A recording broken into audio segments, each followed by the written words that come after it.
మోకాళ్ల నొప్పులను తగ్గించే natural drinks. Green tea. Green టీలోని యాంటీ ఇన్ఫ్లమేటరీ గుణాలు పాలీఫెనాల్స్ కీళ్ల నొప్పులను నివారించడంలో సహాయపడతాయి. కీళ్ల నొప్పులతో బాధపడేవారు రోజూ గ్రీన్ టీ తాగితే మంచిది. ఆవు పాలు.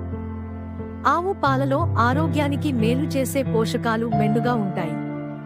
వీటిలోని యాంటీ ఇన్ఫ్లమేటరీ గుణాలు మోకాళ్ల నొప్పులను నివారిస్తాయి. కాఫీ. కాఫీలో పాలీఫెనాల్స్, యాంటీ ఆక్సిడెంట్లు ఎక్కువగా ఉంటాయి. ఇవి మోకాళ్ల నొప్పుల నుంచి ఉపశమనం కలిగించడంలో దోహదపడతాయి. Red wine.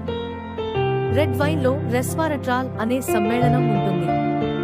ఇది మోకాళ్ల నొప్పులను తగ్గించడంలో ప్రభావవంతంగా పనిచేస్తుంది. నారింజ. నారింజ పండ్లలోనూ విటమిన్ సి, యాంటీ ఆక్సిడెంట్లు ఫ్రీ రాడికల్స్ నుంచి శరీరాన్ని రక్షిస్తాయి. తద్వారా మోకాళ్ల నొప్పులు కూడా రాకుండా